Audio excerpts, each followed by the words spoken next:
let's be fair about this. We like baked beans on toast. I mean, 3 things they're obsessed with: Harry Potter, Paddington Bear, and Mr. Bean. None of them are real, and one of them's a bear from Peru. What? That's our culture? We lose a queen, we only have those 3 things left. Unbelievable. Hello and welcome back, and that is right. Today we want to return to the thorny subject of Plex and those price changes that happened recently. And I've got Alex from KTZ Systems here to join me, arguably a man who discussed the subject in great detail on his own video. Yes, it's linked below, and I'm sure YouTube has recommended it on the side of the screen. So before we go any further, Alex, introduce yourself to the wonderful audience. Hello there, Robbie. Thank you for having me. I've actually watched NAS Compares off and on for longer than I care to admit, so it's kind of cool to me to be here, so thank you. But yes, I work for Tailscale. You might know me as the Tailscale YouTube guy, as I quite often get referred to in the comments. It's funny these days. I also do a podcast over at selfhosted.show talking about self-hosting and, you know, NASes, and this is what got me into Linux in the first place, was hosting a Plex server. Like, it was my gateway drug. So I'm really looking forward to digging into this conversation with you today. Fantastic. And again, I do strongly recommend, I wouldn't normally say this in a video, but if you haven't watched Alex's video, maybe pause this one and watch that. I think it's about 12 minutes long. I really like the style of it, and definitely, even though this subject has been discussed by multiple people, myself included, I will say that has probably been the best dissection of the topic, hence why we're having this call today. Now, the point of this video, let's get it out the way early doors. This video is not called Plex versus Jellyfin, should I jump ship? Realistically, that's what it will become, but that's not really the point of today's video. It's really 3 main things. Number 1, it is that $249 price increase, I should say, increase to $249 for Plex Pass by Plex justified? Secondly, is the price for the remote streaming add-on for those that don't want to go Plex Pass and just want to access their own media via Plex justified? And finally, let's talk about it. It will be, is now the time to jump towards Jellyfin? And you'll probably notice we have not mentioned Emby much. Someone in the comments will say that, and no doubt that will come up as well. Yeah. But, so again, straight away, before we go at all, what is your personal perspective on that increase to $249? Do you think it's justified? That's a real hot, cold answer, but what do you think? Oh, it's the end of Plex, isn't it? I mean, how many times have we seen this headline now? That every time Plex makes a change, this is the end of Plex. Like, that's it. They're done. They're toast. They're cooked. But I think the reality is we're in a world of increasing prices, and specifically in Plex's case, they took VC funding.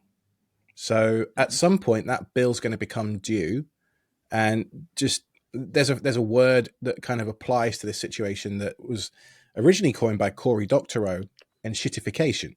And we've seen this many, many times with paid software, with less so with free software, but certainly VC-backed software, where they start having to tighten the screw or turn the screw to kind of milk the money out of the active user base as much as they can. And let's be honest, Robbie, there isn't much money to be made from a user base that primarily streams, how should we say, Linux ISOs? Oh, my eye patch. Oh, yeah. Sorry, there's something in my eye. I know what you mean. I mean, again, what I think the last report I saw was 16 million active users. So active users suggest that there is a shitload that aren't actually using it all the time, or have since abandoned to move to other platforms. And it's that idea about, yes, they want to support that user base. They've got a lot of staff there. And again, when there was first talk about the job losses, I think it was 60 jobs that were axed. They were talking about and finding ways to support funding.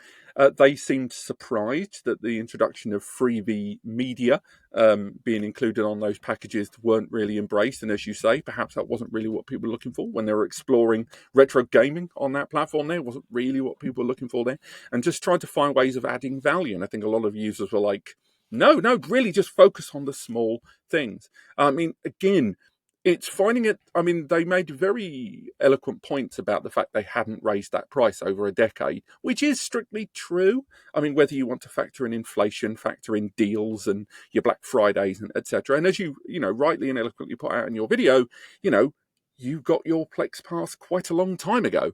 You're sitting pretty. And really, my video was predominantly associated with the idea that if you are still using Plex and you do have it a lot, I would buy the Plex Pass now before it goes out.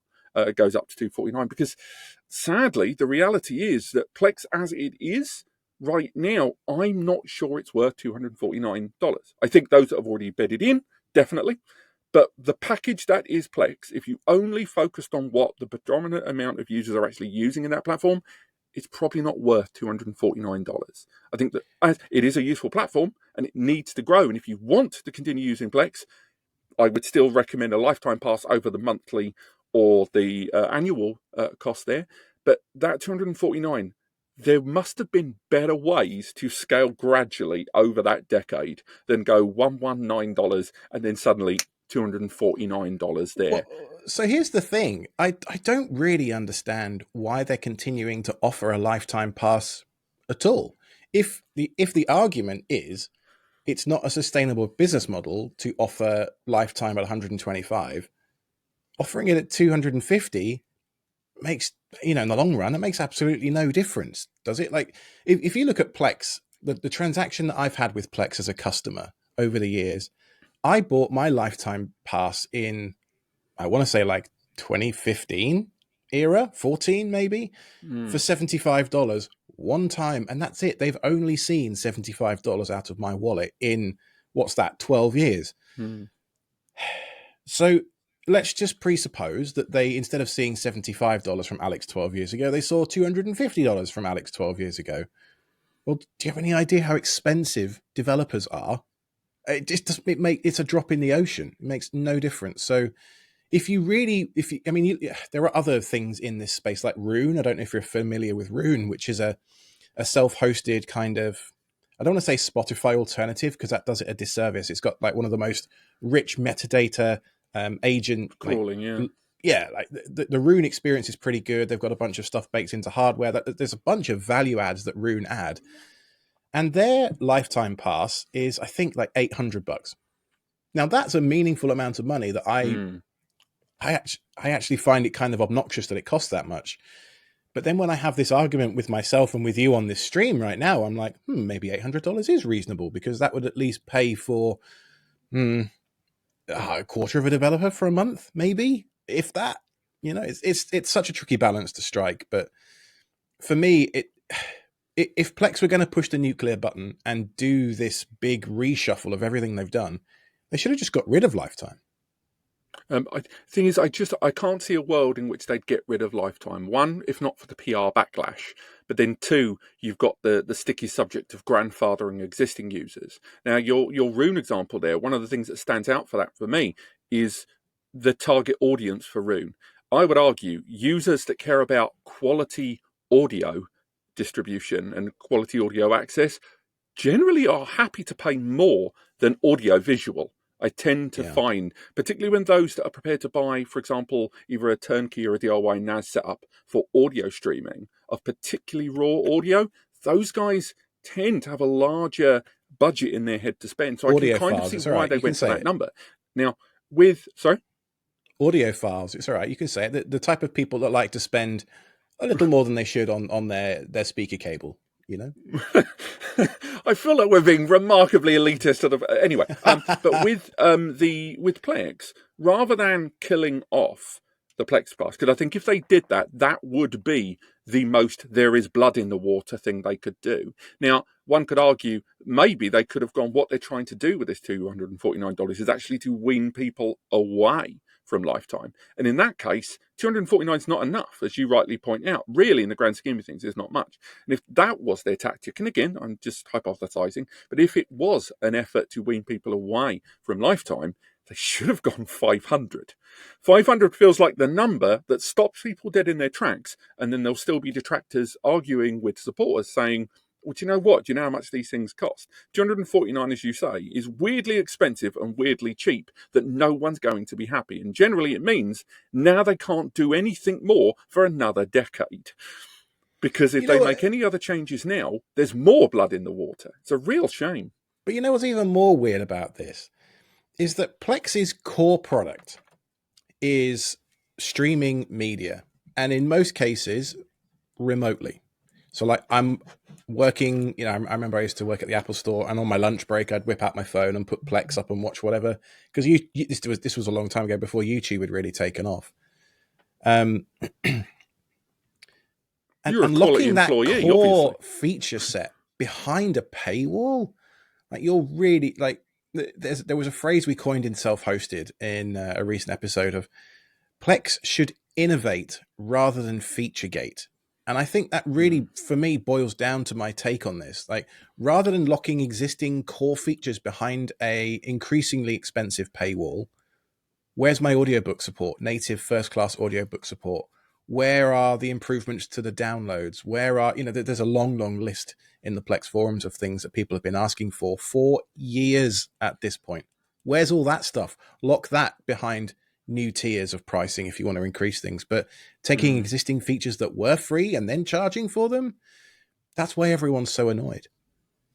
I mean, when it comes to the charging, if we move on to that point there, I mean, and again, I'm very much against the idea of charging people to stream without, I mean, again, when they said, oh, we're not going to charge for the apps anymore, I think that, again, was a knee-jerk reaction, because that was, if anything, something that was so heavily complained about. And if anything, you were gating people even getting into Plex in the first place. Yeah. But when it comes to charging people from streaming their own media, there is obviously, if we were to play devil's advocate, one could say they are, facilitating the ease of people setting up remote access to a Plex server. They're setting up the ease of doing it securely. Either that is, encrypted TLS or, without people dicking around with port forwarding. One could play devil's advocate and say they are charging for keeping that as secure as possible. Again, whether it is vulnerability checks within, the build and stuff. Oh, no, devil's advocate. But we're not using their, I mean, okay, there is one slight caveat. We're not using Plex's infrastructure. This is my hardware.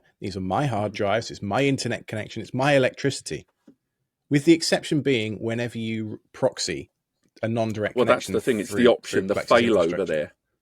The failover, or if you go into the settings, I believe primarily you're not dancing through their servers at any point, but with the remote access feature, there is kind of a failover option there to use their relay. And obviously the performance goes absolute DS.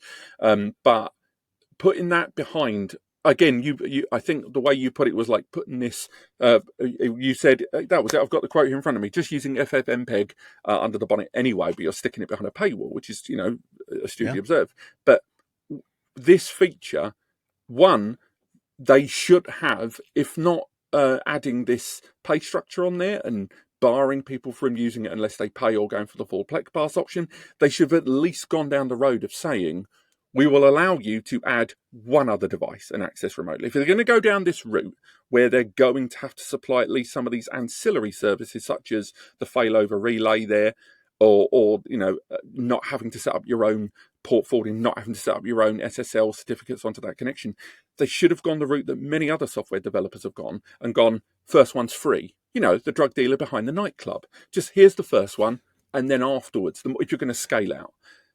That, to me, is the only way this could have worked in the way they want it to work.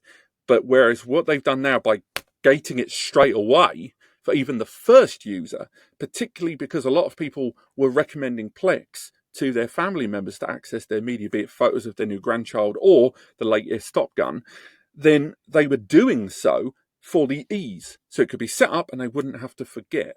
And now it feels like they'll be paying for that, but for something they already had for a great deal of time.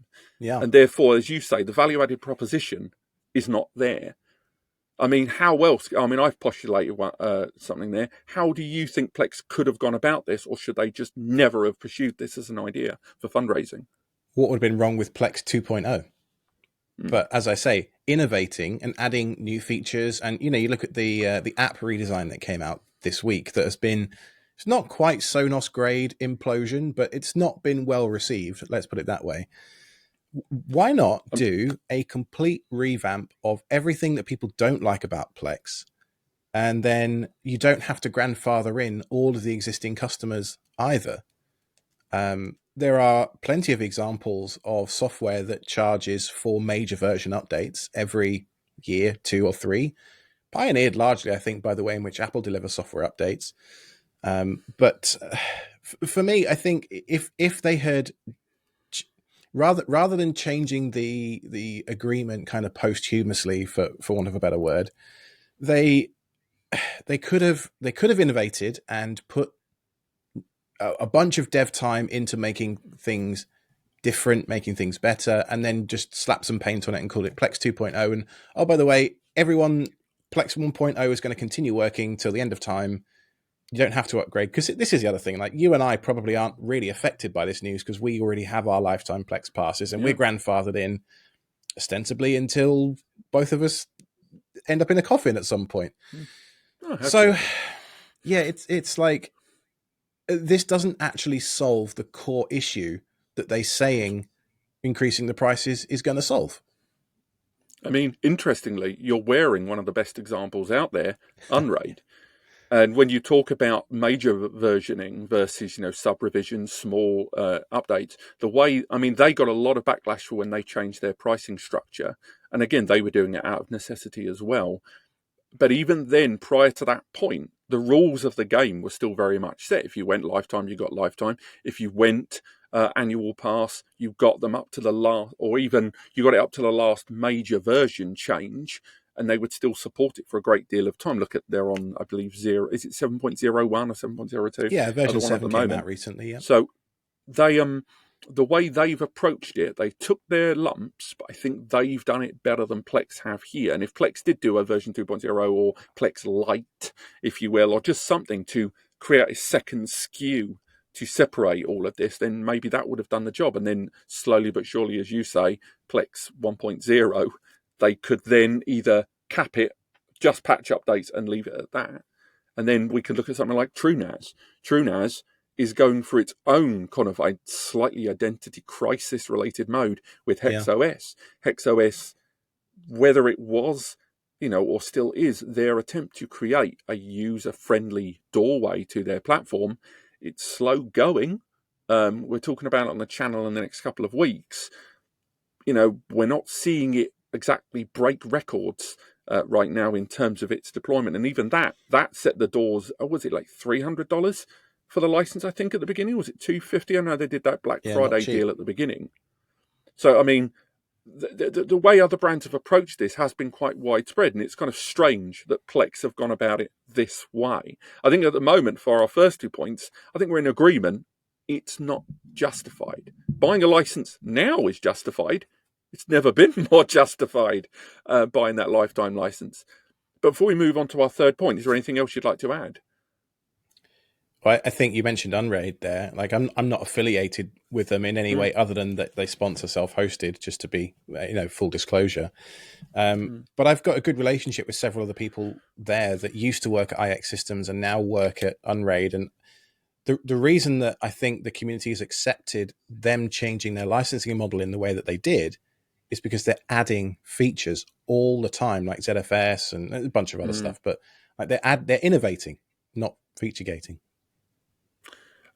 Which leads us really onto our third one, which, let's face it, everyone in the comments has probably already typed it. You could have waited until the end of the video, and that is Jellyfin the answer?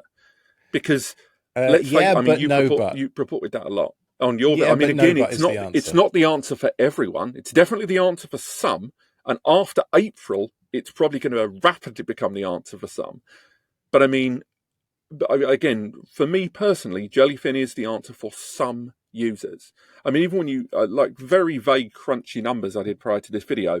So let's take just the Android application. So just the Android application has 50 million downloads of the Plex Android app. So that's not Fire TV or Roku boxes or anything else. It is just the Android APK versus 1 million Jellyfin installs. Notwithstanding, if you talk about, we can talk about feature development in a bit, but just security, stability, and having those apps listed. Amazon Fire TV, Plex, 210,000 active reviews of that. Jellyfin, 3,000. We are talking David and Goliath numbers here. Whether that migration suddenly happens and it's huge, but is the Jellyfin platform, for example, ready for that influx of users? I think some users are wondering that. I think they'll be fine. It is a community-supported product, and they do nail the fundamentals more than anything, which is, let's face it, what people want from Plex. But for you, how smooth a transition do you think it is for people to go to Jellyfin, and is it the answer? Well, Chris and I posed this question on the Self-Hosted podcast a couple of years ago. We did a Jellyfin January challenge where I fully expected to switch from Plex to Jellyfin and find that it was not ready. And this was 2 years ago. I was pleasantly surprised and was quite wrong. The core Jellyfin experience, as you say, they nail the fundamentals. What they lack is that last 10% of fit and finish and polish. The polish. As well as some client apps, as well as an inbuilt automated remote access solution. Jellyfin by default doesn't have what Plex does, which to a lot of people, myself included, this is a massive selling point of Jellyfin, but it doesn't have a cloud authentication layer. So one of the biggest issues I have with Plex really is that if my internet goes out, I can't log into my server unless I've taken some steps to jump through allowing local IP addresses and all that stuff, which at that point, it's easier to set up a Jellyfin server, to be honest with you. But the downside of that is it means if I'm in a hotel on the other side of the country and I want to stream my Jellyfin library, I have to then add my own tooling to enable me to do that because there's no mechanism built into Jellyfin to discovery and all that kind of stuff. Now, again, full disclosure, I work for Tailscale, but Tailscale largely solves that problem for me of just connecting into my LAN wherever I am. Yeah. And then I can use Jellyfin just the same as I can use Plex wherever I am. Now, where that becomes a bit of a harder sell is where if you're sharing your Plex server with friends and family who aren't as technically literate, you would have to get them to download Tailscale onto their phone or to their Apple TV or wherever, join your Tailnet that way, and then stream from Jellyfin that way. So unless you just want to open a port in your firewall and just live life to the max, but yeah, let's do that. Let's definitely do. Please don't do that, and let me know in the comments. Don't do that.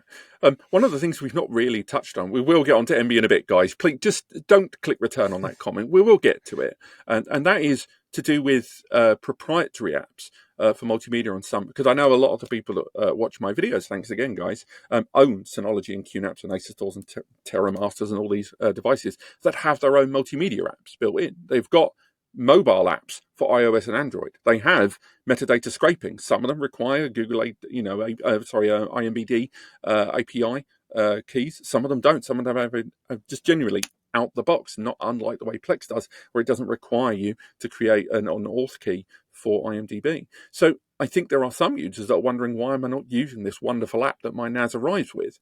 And in some cases, except for Synology, it's actually a very streamlined process. Synology, of course, killing off Video Station, and everybody loved that. One of the points I didn't really touch on earlier on, that we should really have touched on, actually, I'm sure someone would have mentioned it already, and that is, for all of the people getting very, very angry about Plex gatewaying certain features, what about hardware transcoding? That was the big one. That was people being told you can't use your hardware. Because that was it. That was the kicker. And we seem to get past that, which, whether it was a technical imbalance and an understanding and streamlined easy access development as they work on more, GPU chipsets and drivers and all that kind of nonsense there, do we think people are just going to get over this? Well, they don't have much choice, do they? It's not necessarily the people watching this today that I feel the most empathy for, because we typically as a group have been around for a little while. We've probably already made the calculus of a lifetime pass purchase, pays for itself in 6 months or whatever it is, depending on if you get a Black Friday deal or not. The people I feel the most empathy for are the ones who come to self-hosting in 2, 3, 4, 5 years' time, and just the new normal is that Plex is $250 plus. It's the precedent that it sets as well for these kind of things. But when I look at Jellyfin as an entirely holistic solution, there are a few things that I really genuinely love about it. Obviously, the open source nature is a big tick in the pro column. The fact that it's a proper self-hosted solution, in so much as that I own the data, but I also own the outages. Like there's no cloud person in the way. Like if it's down, it's down because I screwed up or something on my end is broken, not because of some third party. I also love the community around it. They're a very passionate, vocal bunch of people. However, this is where I do the Jeremy Clarkson thing of, like, I start the car review with the positives and now I'm going into the negatives. The clients, the stick. They just lack client polish. The Android TV client is a good example. Like, it's not really seen much in the way of innovation for a long time now. And typically that's because as an open source project, they're reliant on people to give up their time for free to develop and work on these things in their spare time. And they're complicated pieces of software because you're streaming lots of different codecs, you're talking to remote servers, there's client server architectures going on, all sorts of stuff. And it's just the reality of the situation is that because it's not a commercial solution, it's going to be less polished. But what I would ask you, dear viewer, is that trade-off. Like, are you willing to make that trade-off for fit and finish versus not being beholden to a business model? And really, that's what it boils down to me. I mean, again, when it comes to the fit and finish of the client application, it's not the person we're speaking to right now that is going to be the one that's going to raise alarm. It's going to be their relatives. It's going to be those people that are going, why does this thing look terrible on my telly? Why are the options not, why is the text not the right size? And again, devil's advocate, I do use Jellyfin personally. Another thing that we didn't really talk about there, and again, I'm talking a lot more about turnkey NAS solutions as well, simply because I know a lot of people that watch my videos have turnkey NAS solutions. The Jellyfin app is so scarce on so many app centers. It's a weird inconsistency. Plex is on all of them. And indeed, I'm looking at Ugreen NASs as well. Ugreen have actually integrated the Jellyfin app before they've integrated the Plex one. And I'm investigating why, whether that is to do with agreements and commitments to updates and tailored installation of APK, SPKs, that sort of thing. But I mean, again, just to play devil's advocate again, because I think it's worth discussing, let's go back to that number of how many people have installed Plex, how many people are using active Plex users, 60 million active Plex, 50 million downloads of that. If, let's say, 10% of that number moves over to Jellyfin, that community development and support, there's going to come a point when it is going to need subsidy, I think. Even if it is an app that's not going to be relaying for a remote server, even if it isn't something that's going to require some constantly paid for access point there, I think there is almost certainly a point where revenue is going to be a question once you scale the numbers up. And I'm just curious if Jellyfin, and we don't know, neither one of us work for Jellyfin, we're not directly affiliated with them, I don't believe, would there ever come a point where they'd have to go, chuck us a $5, mate? Because I don't think it will be $250. I don't see them going the $249 route, but I can envision a scenario where, again, even as little as the 10%, if it was 10% of Plex users, call it 1.6 million of those Plex users suddenly jump ship at the end of this month.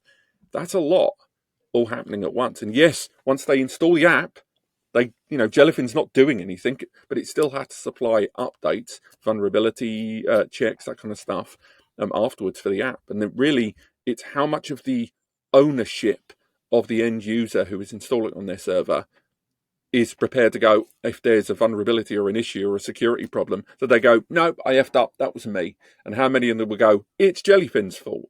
Yeah. But these are all hypothetical points. Really, I know we're going to close the video in a moment, but we've not discussed Emby.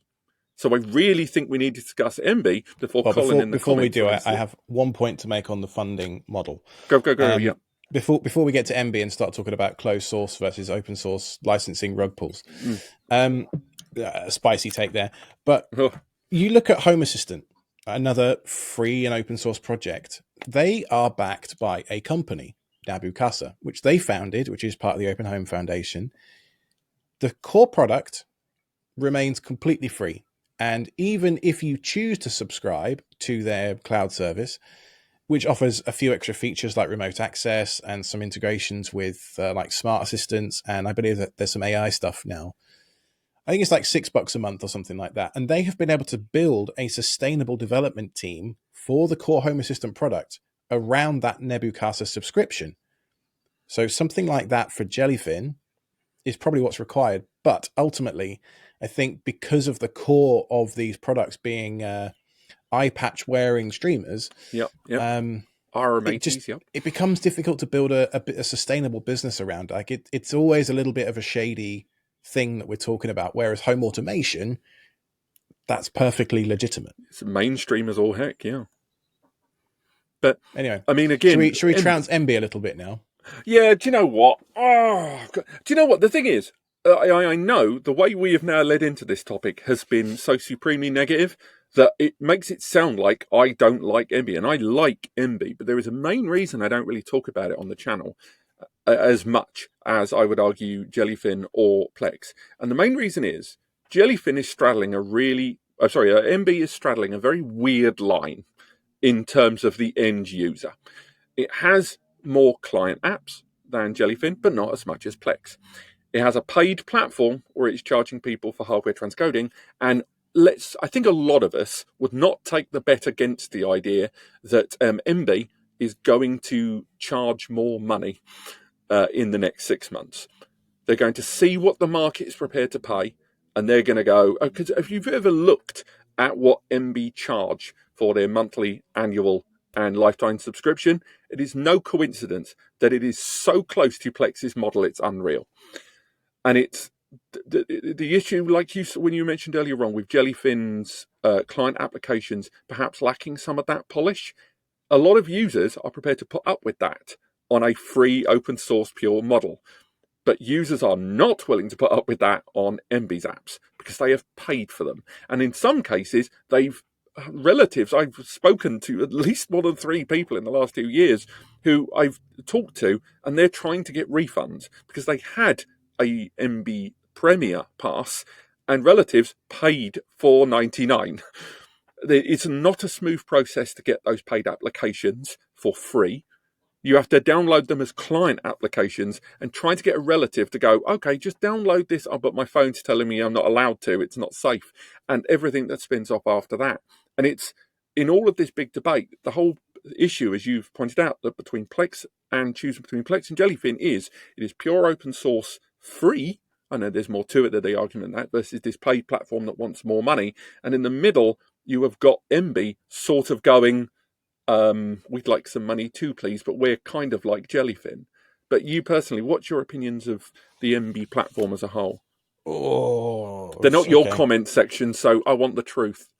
Spicy coming. So I think I saw the writing on the wall with Plex a long time ago, so many years at this point. And so I purchased an Emby lifetime Premier Pass. It was $120 or something, mostly to support development and make sure that it became a sustainable thing. I mean, the irony of a lifetime pass being sustainable. Anyway, but then they did a rug pull and they went from being open source to closed source. And after that, I haven't even bothered to download the server anymore. If that's the general attitude there from the development team, for me, is one that's borderline as user hostile as Plex have historically been. If you're going to take something that was open and make it closed, that's just create a new project. Transitioning is just always going to alienate people like me that are, I wouldn't say like I'm an open source zealot, but I take that stuff pretty seriously. And if you're going to rug pull me like that after I've given you my money, then that's not cool, guys. And I think there are going to be users out there, when I mentioned earlier on about making videos about Plex or Jellyfin or Emby, where I do tests of different NAS devices and show the kind of performance, what they can do in terms of 1080p, 4K and 8K. And I think it would be accurate to say, and I'm sure a quick search of my channel would show this, anytime I've ever tried to do testing on a NAS system utilizing Emby, the view numbers were very low. And I know that sounds irrelevant, like, why? It's not about the numbers, Rob. You should make the video. And you're right. They're just not in the conversation. There's only a finite amount. Sorry? They're just not in the conversation. For whatever reason. The problem for me is, if I make a video about testing Emby, that takes a lot of time to set up the device, get the media onto the device, and then dedicating the time to making a video. And a lot of the time, videos fall down into passion projects, things I want to make, and those that people want me to make, and they've asked me to make. Most videos, I would say 95% of the videos I make fall into that category, with the other ones being, I was at a trade show and I saw some new shit. But the ones whenever I've made videos about Emby, no one wants to watch that, and for me that is indicative of how many users are actually using it. And if Emby are watching this, a big problem is you're trying to be too many things at once, and let's face it, you're half-assing lots of different things. And I know there are going to be people that are absolutely livid in the comments hearing me say that, but it's true. It's become a 2-horse race in terms of your own DIY, server, of what you want to stream media from it. And it really comes down to, do I want to pay Plex to make this streamlined, or do I want to use my own time and set it up? And when Plex is sort of charging more for that service, it's making people go, well, I didn't mind when it was, costing me a tenner, but when I find out it's going to cost me, 30-40% more, that's another discussion to be had. But maybe things will change. I mean, we might have to come back to this subject in a few months' time just to see what the reaction was and see if Plex has suddenly gone, what, U-turn. But yeah, thank you so much for joining me today, Alex. I hope you guys have enjoyed this. Be nice in the comments, won't you? And again, if you haven't checked out Alex's video on KTZ Systems, it will be linked below in the description. I'm sure YouTube have recommended it on the side of the screen. But apart from that, thank you so much for watching. Thanks for joining me today, Alex. And we will see you next time.